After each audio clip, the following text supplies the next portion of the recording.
And he ends the call by saying, even if I don't survive and you get the equipment, I know you'll give it to someone who can use it.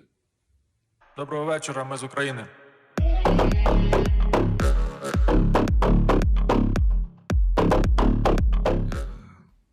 So each time we get stopped to go through a checkpoint, and we've probably been through it 80 so far this weekend alone. There's so many. So our passports get checked, and they check our cargo.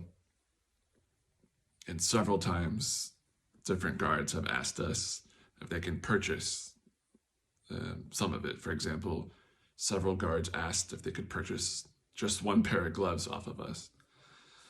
And we had to explain, no, because someone's expecting a certain amount, and if we don't give that to them, then they go without, and they don't get what they're expecting. And this happened several times.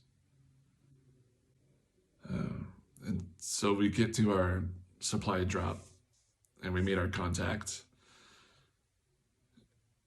And the whole trip, I have this building anxiety that they're going to be angry, disappointed, because we can only raise enough money to purchase a quarter of their list, because it was pretty lengthy and expensive.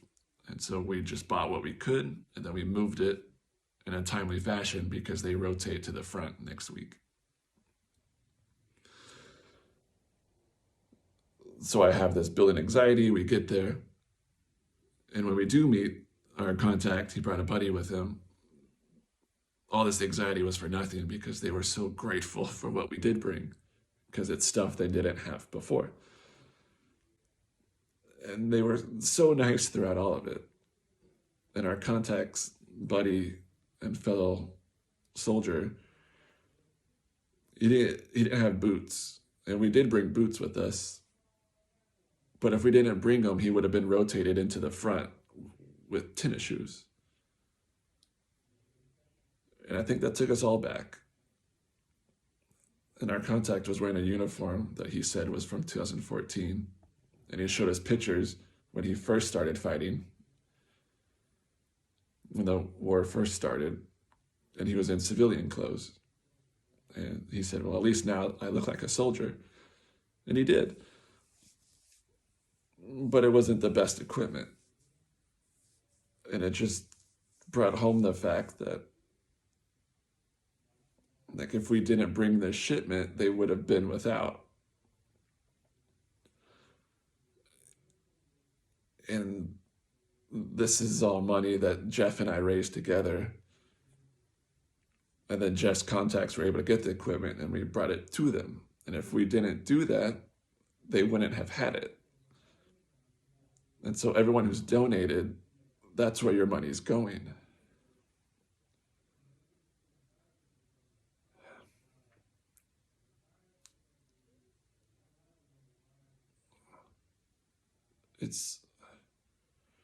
It's hard for me to convey this experience because this is a country at war, and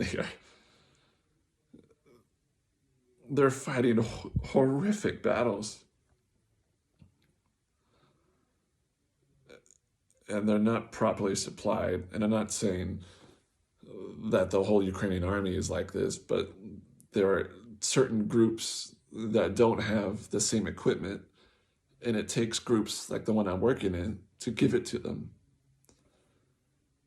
And I don't know the reasonings behind it. I don't know why the big NGOs and the government can't do what we're doing.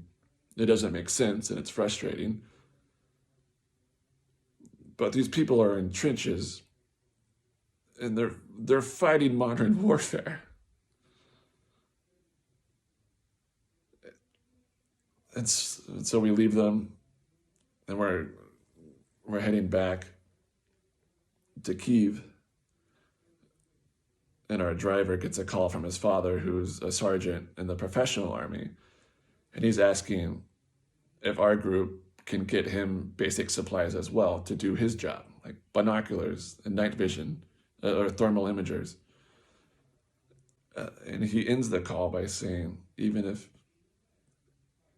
even if I don't survive and you get the equipment, I know you'll give it to someone who can use it. And it's just little stories like these that add up. And